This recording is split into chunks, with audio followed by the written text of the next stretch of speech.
It is time for this little baby Kalanchoe Fang, which is not so little anymore, to get a new home. So I've had a bunch of leaves propagating here. You can see some have done better than others, mostly due to my recent lack of watering them. But this guy still even has the mother leaf attached. So I'm gonna go ahead and detach that because this is plenty big enough to move on its own and also to survive on its own. So I'm gonna start by just gently wiggling it out of the soil here. So these have been planted in coconut coir, and I like to propagate in coconut coir because I find that it holds water a little bit more than the bonsai jack mix. It's easier for succulents to root into when they're little baby leaves, and it's also not quite as water repellent as a traditional potting soil is. So I've just found it's a really good medium. So you can see I'm just loosely breaking up the roots here.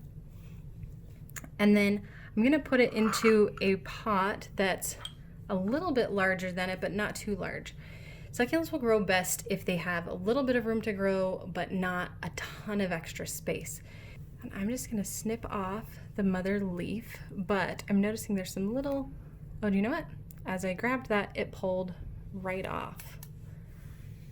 So there you go. And you can see this actually has a few little offshoots from it. So I'm just gonna loosen the root ball a little bit. It looks like we have an extra little baby here that is totally separate. So that's fairly common to have happen with leaf propagation, that you'll have more than one grow on the stem.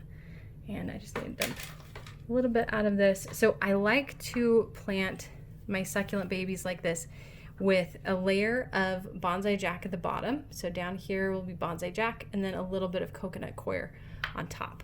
Again, that top section with the coconut coir gives them a medium that's a little bit easier for them to keep growing in, because they do still need a fair amount of water at this stage. And then the bonsai jack at the bottom still allows them to drain really well. So I'm gonna get a little bit more coconut coir just to cover the roots.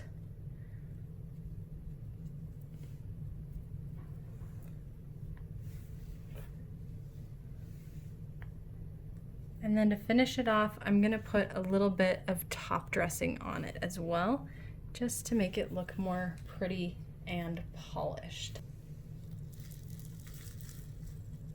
The other thing I like about these getting a little bit bigger and using the top dressing is the coconut coir doesn't fly away as much when you start to get it wet. With my leaves, I keep them wet almost constantly, so the soil tends to stay kind of damp. But with these babies, I'm going to start transitioning to where they have less water, and so I like having the top dressing on there to cover up the coconut coir. So there you go. That is how you pot a little baby leaf propagation. And I like to pot them up when they're about this size, when they're big enough that you can handle them, but still small enough that, you know, they're not like this massive plant. So if you were to look at the rest of this tray, pull it over here, these I would say are big enough to transplant right now. I could probably do this neon breakers too. Most of these other ones are a little bit too small. I could do them, but it's also just harder to get them to transition, especially in something like this where they are really, really well rooted. You're gonna end up breaking up a lot of the roots when you transition them to a new pot, and so it can be hard to move them. If they don't have a lot of roots like this guy, it's a little bit easier to transition, but they're also a little bit harder to keep alive because they don't have roots. So it's just something to keep in mind there, but that is how you transplant a baby leaf propagation.